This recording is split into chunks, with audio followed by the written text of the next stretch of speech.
Sawadika and good evening and welcome to Thai PBS World Tonight. I'm Nat Bunnak. I'm Frank Kanchi. And we'll begin the program tonight with the ongoing border tensions between Thailand and Cambodia. But the focus right now is the GBC meeting, which is taking place in Kuala Lumpur. We haven't got any update yet because we'll see that conclusion on Thursday. But now we already see another proposal emerging from the Malaysia government, right? Exactly, because Malaysia has offered to host three-way talks between Thailand, Cambodia, and Malaysia. In fact, Malaysia has been acting as the mediator between both countries since the previous talks as well. Remember when they had a ceasefire agreement, Malaysia was the one who mediated the talks. Yes, so actually some analysts say that Malaysia or the Prime Minister of Malaysia, Anwar, steals the show right now, still the light, but now, of course, we still focus on GBC, the bilateral meeting now.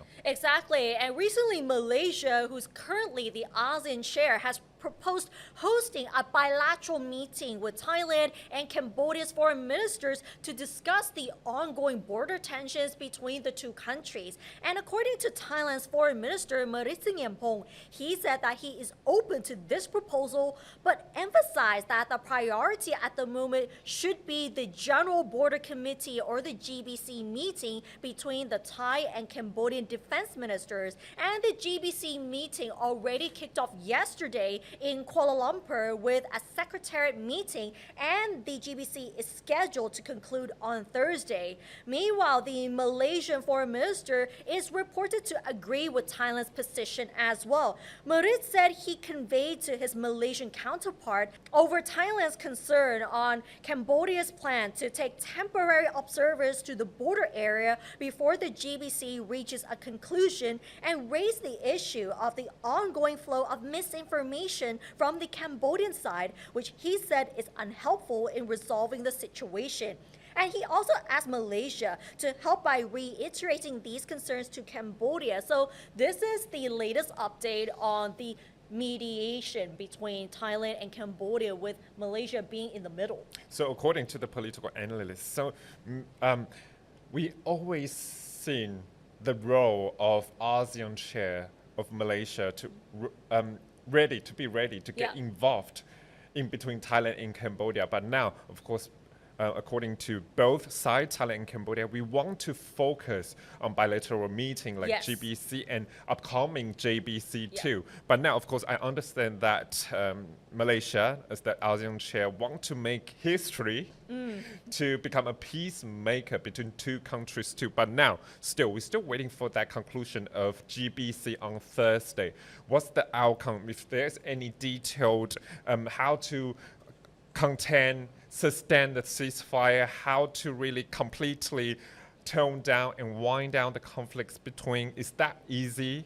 Or is that really difficult? We will see that on Thursday. Well, even though Malaysia seems to have succeeded in mediating the talks between Thailand and Cambodia, but some people may have felt that even though the ceasefire agreement has already been reached, but the clashes still continue from both sides, both on the ground and on social media. And you can see that there are more fake news and misinformation circulating on social media, and now we are here to debunk some of them. So we'll begin with this piece of fake news, which is a viral deepfake video showing Cambodia's defense spokesperson speaking Thai to complain about Thai hospitals allegedly rejecting Cambodian patients. And according to Thai PBS Verify, which reviews and screens news for veracity to reduce the spread of fake news, the video features doctored images and audio of the Cambodia's defense spokesperson combined with Thai language text, purportedly, which looks like she is expressing regrets over Thailand's refusal to provide medical treatment to Cambodia's, particularly soldiers. AI deepfake technology and voice cloning were used to fabricate this content to make it appear that the Cambodian spokesperson was actually speaking Thai. And the post had attracted 1.5 million views, 1,000 reposts, 7,500 reactions, and over 1,000 comments. And the same clip has also been posted and reposted on other X accounts and YouTube channels. But think about this. How is it going to be possible for a Cambodian spokesperson to be speaking Thai? And that's how deepfakes and AI voice cloning work. Actually, both of us, as anchor of Thai PBS World, we also face that deepfake effect, very powerful to online world. And as what you said, Ned, 1.5 million views.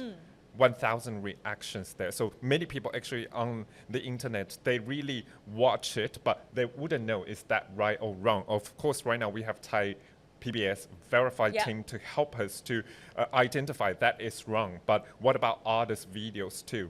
And now another part that we have to talk about actually is not just online video, it's about defense strategy. As in, we understand that this time the conflicts between Thailand and Cambodia, the United States and China also got involved, but they were only observers during that the first meeting hosted by Anwar Ibrahim there. But this time, another video on internet claiming that China deployed, in Chinese, 东风26. It means that DF-26 ballistic missiles to Cambodia, which is found to be an altered version of an old video which had nothing to do with the Thai-Cambodia border situation.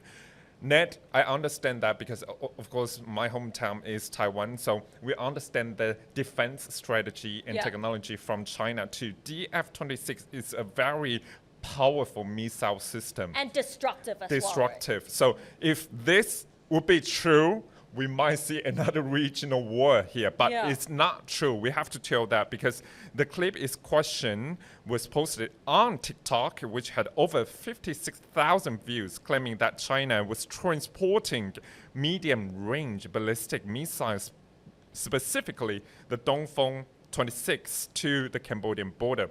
Thai PBS Verify using Google Lens has found the visuals in the TikTok clips are identical to a video previously published on Rumble, a US-based video platform, back in 2023. So actually, as what I said, a very powerful missile system. If that really transported to Thailand's or Cambodia's border, no matter attacked Thailand and Cambodia, it might spark another wave of regional war. But this is a fake video. Well, fake video that has been recycled from other events to mislead the public that they're actually doing it to support the border tensions. But there's also another viral Facebook post. This time it's still about the defense, but now on Thailand. This viral Facebook post accused Thailand's acting defense minister, General Nathapol Napanit, of slamming reporters over questions related to Thailand, denying medical assistance to Cambodians, and Thai PBS Verify actually confirmed that this is disinformation. The spokesperson for the Ministry of Defense insisted that General Nathapol never said what was claimed, and Thai PBS Verified also found that the image accompanying this post actually dates back to not just 2 years ago, but 2018. That is a completely different event that is used for this Facebook post. And just like we said just now, it is meant to mislead the netizens. And the Facebook post in question claimed that the acting defense minister, who's also the director of the Ad Hoc Center for Thailand-Cambodia Border Affairs, was angry at reporters over questions about Thailand's assistance to Cambodians. And the post also claimed that General Nathapol slammed at reporters, stating that Cambodians are not his relatives. That is a very harsh statement. And if he really said that, that would be big news. But the Defense Ministry has already clarified that he has never said that. However, the post in question attracted over 30,000 reactions and was shared more than 2,000 times. And like we said, the Ministry of Defense has posted on Facebook clarifying the situation and confirmed that the post in question is fake news. And of course, General Nathapol has never said that. And that photo, it goes all the way back to 2018, back when then Prime Minister Prayut Chan-o-cha was in charge. And he was the royal commander-in-chief, if I remember correctly. So Nat, this is what we call it, information war, as we always talk about. No matter it's a photo dated back to decades ago, they can fabricate it and remaster it by AI technology, just sabotage the enemies at another side. Yeah, and we see that all the time, especially since the border tensions erupted a few weeks ago. So, like we said, war is not only on the ground, it's also on social media. And we haven't even mentioned about these bots that are attacking media outlets and also the government of both sides as well. Yes, and we have to talk about another story, of course, another article, rather, that links to defense too, because here's also another article by the Phnom Penh Post claiming that Sweden suspends sale of additional Gripen fighter jets after Thai Air Force bombs Cambodia, which Thai PBS Verify has confirmed to be distorted information. The post attracted more than 10,000 views, with the same post on Facebook attracting 2,000 likes and 500 shares. The Swedish embassy in Bangkok has clarified that there has been no decision to suspend sales of Gripen jets sales to Thailand. And today, the Thai cabinet has approved the Royal Thai Air Force's plan to purchase 4 Gripen fighter jets from Sweden. So now we understand, according to, of course, Thai PBS World, stories that Thailand and Sweden have very tight collaboration on the fighter jets. This time, of course, the cabinet already approved that. So it means that this post, this article, written and published by the Phnom Penh Post, is also wrong. Wow. We see an influx of misinformation nowadays, and sometimes you have to be very careful. We have to use our own judgment.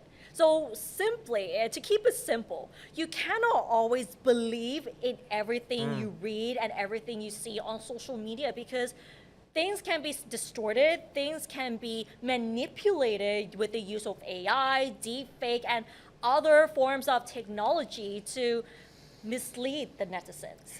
Even according to official statement from a country could be misleading to Nat. Because yesterday, a week ago, we talked about Cambodia officials say that, okay, Thailand now is using chemical weapons on Cambodia soldiers and citizens on the ground. But at the end, it's not true. Actually, it's a photo fabricated from the California wildfires. Wildfire retardant released by a jet. So that's why we have to be very careful. I think as a journalist, both of us, we understand that journalists, we need to have media literacy too. But now for citizen, netizen, everyone on the ground, before, of course, after they read statements, article, watching video, they have to have another thought. They have to check with another organization. Second thought, and you cannot just believe in everything you see. And with the increase of misinformation in light of the border tensions, Thai PBS Verified has been actually trying to publish stories to analyze that there are fake news and misinformation circulating on social media, and also take this platform to clarify to the netizens. And they actually said that their mission is to identify and counter fake news, disinformation, and misinformation as well, because it is rapidly spreading across social media. And not everyone is going to have a second thought when they read or when they see something. Some people who already have fear or hatred towards the other side, they might believe it straight away. Yes, so that's why what I said, we cannot just trust one source, even Yeah. journalists too. Yeah. We always check with multiple sources, no matter in local Thai media, Thai local media, or international sources too. So we have to be very careful. But Yes, and at the same time, many, not just Thai PBS, but many other Thai media outlets have been trying to dissect the information and to clarify the news stories as well, so actually to debunk many of them. But there are some tips though, if you don't want to fall prey to these fake news stories. One of them is don't share the information immediately. Yeah. So you have to just, so let's say if you see a video or like a fake news post, take a moment to just question the credibility of the content and its source. And another way that you could do it is to examine the image or the video. You can use a lot of verification tools nowadays, like Google Images. That would be one example of how you could actually do it, and cross-check with reliable sources. So let's say if you come across an article from one website, check other websites as well, whether they have reported the same thing. Right. So very important steps and tips for people too, because it's very important as when we read an article and watch in video, we always double check, is that really the factual one, fabricated one? This is how we as journalists always verify. And right now it's people's job too. Yes, and it doesn't have to only be about the border tensions. It could be just celebrity Anything. gossip. Yeah. Any topic, because even celebrity gossip or even like leaked videos of one celebrity, maybe you have to double check whether it's really that person or not before you believe that it was the celebrity in question. So right now we need to have that kind of suspicious thoughts Yes. too of everything we read, we watch. Exactly. And now, another story, of course, I think is 100% Yes. trustworthy, because we understand that right now President Donald Trump already reduced Thailand's tariff to 19%. So many analysts question about Thailand's export industry, but right now Thailand's FTI, Federation of Thai Industry, say that it's still confident that Thailand export remain competitive. So, of course, as what I said, right now export industry may stay competitive as the private sector has become less concerned over U.S. tariff. However, right now we talk about the appreciation by Thai baht, because right now if Thai baht is going so strong right now, it means that export industry will be affected. So right now, actually experts, they want to know if Thai baht would depreciate. So actually, chairman of the FTI, Griangrai Thianukun, say that the appreciation of the Thai baht contradicts analysts' earlier forecast. But he also said that we will see some depreciation very soon. So the final tariff rate imposed on Thailand stands at 19%, as what I said. Both the Thai Chamber of Commerce and FTI agree this rate remains competitive for Thailand.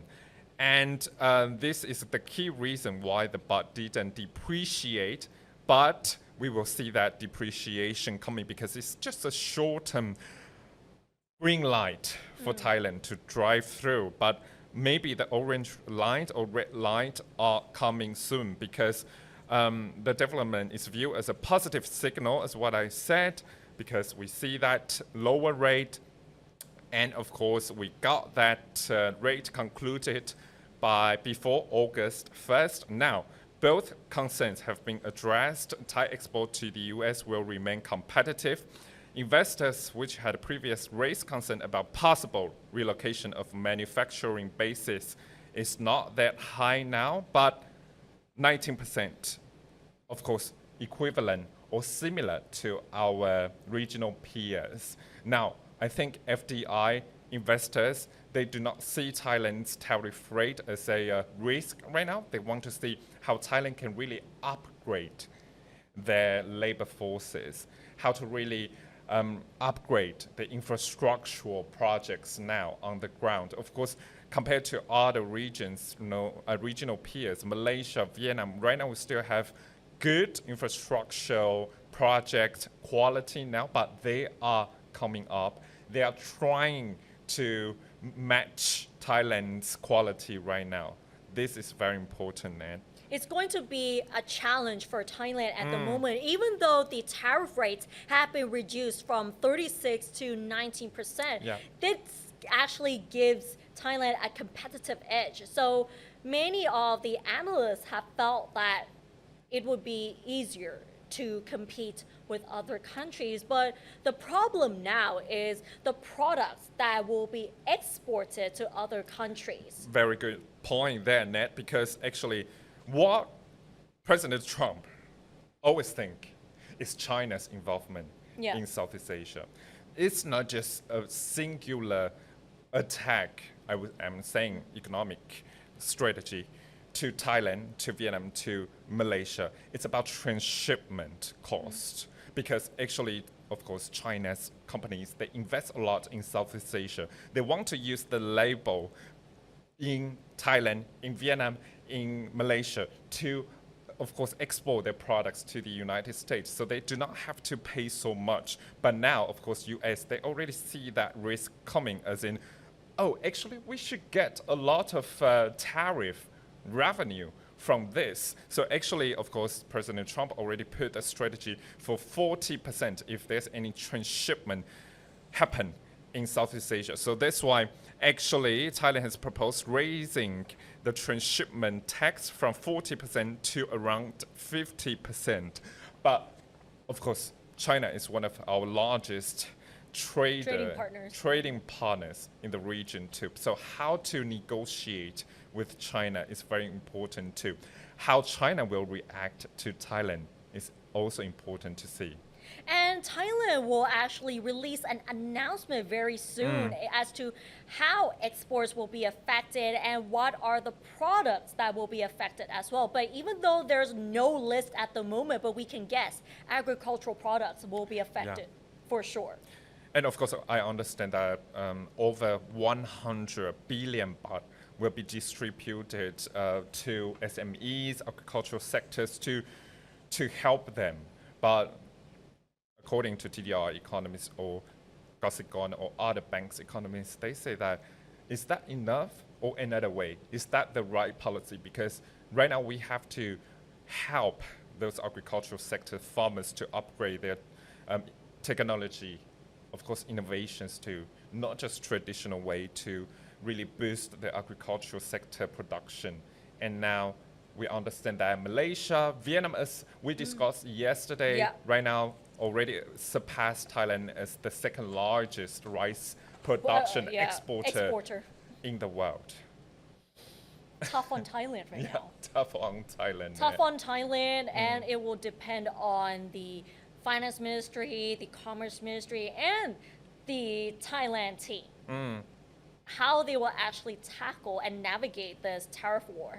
And we haven't got any details yet, actually, from Thailand still. So, of course, we understand that more Boeing jets, more import from U.S. market, more import of LNG gas. But can Thailand really withstand it? That's the key, Ned. Exactly. And that's all for this edition of Thai PBS World Tonight. We won't be seeing you next week because next week is Thai Mother's Day, so we'll be spending most of our time, our quality time rather, with our family. But by the meantime, you can still follow us on social media and our website, ThaiPBSWorld.com, for all the latest stories and analyses about Thailand, as well as the ongoing border tensions with Cambodia as well. But if you do encounter fake news or misinformation, Thai PBS Verify also has an English version of the webpage as well, so you can check it out and see if the video or the news post was actually fake news, because Thai PBS Verify will actually try to debunk some of them as well. Well, thanks for watching, and we'll see you in the next 2 weeks. สวัสดีค่ะ สวัสดีครับ Happy Mother's Day